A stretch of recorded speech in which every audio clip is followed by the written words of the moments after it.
एक समय की बात है। एक गांव में एक बड़ा तालाब था और उस तालाब में रहती थी एक भयानक चुड़ैल। यह तालाब गांव के बीचों बीच में था। गांव में एक तरफ से दूसरी तरफ जाने के लिए तालाब को पार करके जाना पड़ता था। इसलिए गांव वालों ने तालाब के ऊपर एक पुल बना दिया था।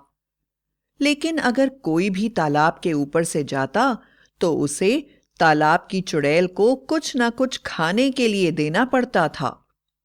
वहां जाते ही तालाब की चुड़ैल चिल्लाती, उस पार जाना है तो मेरा पेट भरो, मेरा पेट भरो, पहले मेरा पेट भरो। बेचारे गरीब गांव वालों के पास जो कुछ भी होता वह चुड़ैल को दे देते, तभी गांव का पुल पार कर पाते थे वो। और अगर वे ऐसा नहीं करते तो चुड़ैल उन्हें पकड़कर अपने घर ले जाती और उससे अपने सारे काम करवाती। एक बार की बात है, गांव में एक दर्जी का परिवार रहता था। दर्जी के परिवार में एक बेटी का जन्म हुआ। उसका नाम था सुंदरी।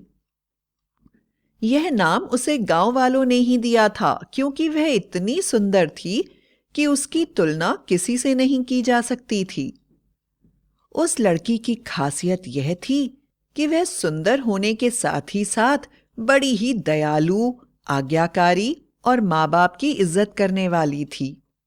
इसलिए उसके माँ बाप उसे कभी गांव में बाहर नहीं निकलने देते थे, क्योंकि उन्हें हमेशा यह डर खाया जाता था कि अगर हमारी सुंदरी बाहर गई तो वह भी गांव की दूसरी लड़कियों की तरह ही हो जाएगी। इसलिए बेहतर यही है कि हम उसे हमेशा घर के अंदर किसी न किसी काम में उलझा कर रखें और वह किसी से दोस्ती न कर पाए। और ऐसी सोच के साथ उसके माता पिता उसे कभी घर के बाहर नहीं निकलने देते थे। गांव की किसी लड़की के साथ भी उसकी दोस्ती नहीं थी, बल्कि उसकी सुंदरता और उसकी खासियत जानने के बाद सभी लड़कियां उससे बहुत नफरत करती थीं, क्योंकि उनके माँ बाप उन लड़कियों को हमेशा सुंदरी का उदाहरण देते थे और उसकी तरह बनने के लिए कहते थे। एक बार की बात है, गांव में मेला लगा हुआ था और उस मेले में गांव के जमींदार ने नाच का प्रबंध भी किया था और एक प्रतियोगिता रखी थी। उन्होंने कहा, इस नाच प्रतियोगिता में जो लड़की सबसे अच्छा नाच दिखाएगी उसे हम अपने बेटे की दुल्हन बना देंगे। इसलिए गांव की सभी लड़कियां जमींदार की बहू बनने के लिए जोर शोर से नाच की तैयारी कर रही थीं। दूसरी तरफ सुंदरी दिन रात माता पिता की सेवा में लगी हुई थी। लेकिन फिर भी गांव की लड़कियों को यह डर लगा हुआ था कि कहीं जमींदार के बेटे ने सुंदरी को देख लिया तो उसकी सुंदरता पर वह मुग्ध हो जाएगा और उसी से विवाह करेगा। इसलिए सबने मिलकर एक योजना बनाई और 3-4 लड़कियां मिलकर उसके घर में गईं और बोली, प्यारी सुंदरी, तुम दिन भर काम करती रहती हो। गांव के जमींदार ने नाच का प्रोग्राम रखा है, उसमें प्रतियोगिता भी रखी है। जो इस प्रतियोगिता में पास हो जाएगा उसे वह अपने घर की बहू बना लेंगे। तुम क्यों नहीं आती? सुंदरी इन लड़कियों की बात सुनकर बोली, मेरे माता पिता दोनों दर्जी का काम करते हैं। सुबह होते ही वे चले जाते हैं और मुझे घर का काम करना पड़ता है। मैं घर के काम में इतनी ज्यादा व्यस्त रहती हूँ कि मुझे नाच गाने के लिए कोई समय ही नहीं मिलता। इसलिए मेरा यह सब करने में कोई उत्साह नहीं है। लड़कियों ने कहा, तुम एक बार मेरे साथ चलकर तो देखो। अगर तुम्हें अच्छा नहीं लगेगा तो तुम वापस आ जाना, हम तुम्हें खुद छोड़ देंगे। लड़कियों के जाने के बाद सुंदरी ने यह बात अपने माता पिता से बताई और बोली, माँ, पिताजी, आज घर में 3-4 लड़कियां आई थीं और मुझसे नाच की प्रतियोगिता में भाग लेने के लिए कह रही थीं। वह मुझे बता रही थीं कि यहाँ के जमींदार ने कोई प्रतियोगिता रखी है जिसमें जो भी जीतेगा उसे वह अपने घर की बहू बना लेंगे। सुंदरी के पिता ने कहा, सुंदरी, गांव की सभी लड़कियां तुमसे बहुत जलती हैं तुम्हें किसी के साथ कहीं जाने की जरूरत नहीं है, ना ही किसी प्रतियोगिता में भाग लेने की जरूरत है। तुम चुपचाप घर का काम करो और घर में ही रहो। वक्त आने पर तुम्हारा विवाह खुद हो जाएगा। कुछ दिन बाद ही प्रतियोगिता थी। लड़कियों से मिलने के बाद सुंदरी को भी प्रतियोगिता में भाग लेने का मन कर रहा था। इसलिए माता पिता के जाने के बाद सुंदरी अकेले ही घर में नाच का अभ्यास करने लगी। उसी समय वह चारों लड़कियां घर में आ गईं और उसे नाचता देखकर हैरान रह गईं। वह इतनी कुशलता से नाच रही थी कि लगता था जैसे उसने सालों से अभ्यास किया हो। अब तो जलन के मारे वे और भी बेचैन हो गईं और उन्होंने सोचा, आज किसी न किसी बहाने सुंदरी को घर से बाहर लाकर उसे हमेशा के लिए गांव से दूर कर देंगे। उन्होंने सुंदरी से कहा, सुंदरी चलो आज का अभ्यास करने चलें। तुम तो वैसे ही इतना सुंदर नाचती हो, तुम्हें तो ज्यादा मेहनत भी नहीं करनी पड़ेगी। सुंदरी ने कहा, नहीं बहनों, मैं नहीं जा सकती। मेरे माता पिता मुझे बहुत सारे काम देकर गए हैं। मुझे बर्तन साफ करना है, झाड़ू पोछा लगाना है, कपड़े धोने हैं, खाना बनाना है। मेरे पास सांस लेने का भी समय नहीं है। आप लोग जाइए और अपना अभ्यास करिए। मेरे कारण आप लोग इतना त्याग ना करें, अपना समय बर्बाद ना करें। सुंदरी की बात सुनकर सभी लड़कियां जल्दी जल्दी सुंदरी की मदद करने लगीं और उन्होंने सुंदरी का काम समय से पहले पूरा करवा दिया और सुंदरी को लेकर चली गईं। जब वह सुंदरी को लेकर जा रही थी तो उन्हें उसी पुल के ऊपर से जाना था जिसके नीचे चुड़ैल रहती थी और पुल के ऊपर से जाने वालों से खाने के लिए सामान मांगती थी। सुंदरी कहीं आती जाती नहीं थी, इसलिए उसको चुड़ैल के बारे में कुछ भी नहीं पता था। इसलिए वह अपने साथ कुछ भी नहीं लेकर गई थी। लेकिन लड़कियां इसके बारे में जानती थीं। इसलिए जब वह नदी के बीचों बीच में पहुंची तो उन्होंने खाने के लिए कोई ना कोई सामान नदी में डाल दिया। लेकिन सुंदरी के पास तो कुछ भी नहीं था। सुंदरी ने उन लड़कियों से कहा कि वह उसे भी कुछ दे दें ताकि वह अपने आप को बचा सके।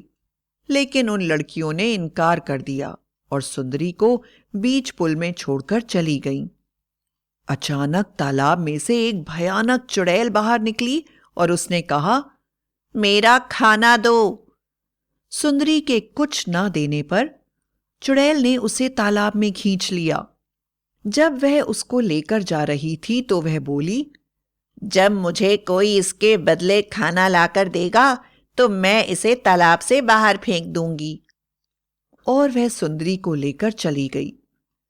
यह बात एक चिड़िया सुन रही थी।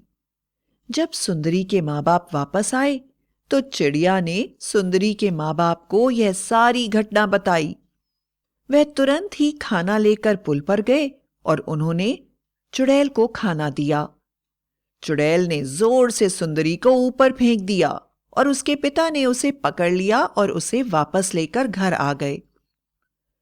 पर उन्होंने इस घटना के बारे में किसी को भी नहीं बताया और उन्होंने उन लड़कियों को सजा देने के बारे में एक योजना बनाई। उन्होंने पूरे गांव में निमंत्रण भेजा और कहा, मुझे सुंदरी की आत्मा वापस मिल गई है और मैं चाहता हूं कि इस खुशी में आप सब लोग आएं और उसकी आत्मा को खुश करने के लिए नाच गाना करें, क्योंकि उसके बाद वो हमेशा के लिए यहां से चली जाएगी। गांव वाले सभी सुंदरी को बहुत प्यार करते थे। उन्होंने यह बात सुनी तो वे सब उनके घर आने को तैयार हो गए। लेकिन जब उन लड़कियों को यह बात पता चली तो वे बहुत डर गईं और सोचने लगी, सुंदरी उनके बारे में सबको बता देगी। दूसरी तरफ सुंदरी के पिता ने अपने घर में एक बहुत बड़ा गड्ढा बनाया और उसे आग जलते हुए कोयले से भर दिया। उसके ऊपर उन्होंने नए नए गद्दे बिछा दिए। आखिरकार लड़कियां अपनी जिज्ञासा रोक नहीं पाईं और यह देखने के लिए कि सुंदरी क्या कहती है वह वहां आ गईं। उन्होंने देखा कि सुंदरी चुपचाप बैठी हुई है और सब नाच रहे हैं, तो उन्होंने सोचा यह तो आत्मा है, कुछ भी नहीं करेगी। और वह भी उस गाने में शामिल हो गईं। थोड़ी देर में सुंदरी के माता पिता आए और उन्होंने उन लड़कियों को कहा, तुम मेरी बेटी की सबसे पक्की सहेलियां हो। तुम लोगों के लिए मैंने बैठने का अलग इंतजाम करा है। और उन्हें गद्दों पर बैठने का इशारा किया। वे बड़ी खुश हुईं और सीधे जाकर गद्दे पर बैठ गईं और बैठते ही सीधे जलते हुए कोयले पर गिर पड़ीं। उनका बदन जोर जोर से जलने लगा और उन्हें दर्द होने लगा। वह चिल्लाने लगीं। यह देखकर सभी गांव वाले सुंदरी के पिता को बुरा भला कहने लगे। तब सुंदरी ने गांव वालों को कहा, यह तीनों लड़कियां मुझे मारने के लिए जलन के कारण पुल पर ले गईं और मुझे तालाब की चुड़ैल के हवाले करके वहां से चली गईं। एक चिड़िया ने मेरा पता मेरे पिता को बताया, तब जाकर मैं वापस आ पाई हूं। अब आप ही लोग बताइए कि इन लड़कियों के साथ क्या न्याय किया जाए। सुंदरी की बात सुनकर गांव वालों ने कहा, आपने उनके लिए जो न्याय करा है वही सबसे सही है। अब यह बदसूरत हो चुकी हैं। अब इन्हें बाहर निकालकर इनको इनकी जिंदगी जीने दीजिए। अब इनसे ना कोई शादी करेगा ना बात करेगा और इन्हें अपने कर्मों का फल मिल जाएगा। गांव वालों ने उन लड़कियों को आग के शोलों से बाहर निकाल दिया। वे जलकर बुरी तरह से बदसूरत हो चुकी थीं। उनसे कोई बात करना पसंद नहीं करता था। अपने पापों के कारण उन्होंने रोते रोते सारी जिंदगी गुजार दी। और इस घटना का पता चलने के बाद जब जमींदार वहां आए और उन्होंने सुंदरी को देखा तो उसकी सुंदरता देखकर अपने बेटे का विवाह उसके साथ कर दिया और सुंदरी खुशी खुशी अपना जीवन बिताने लगी।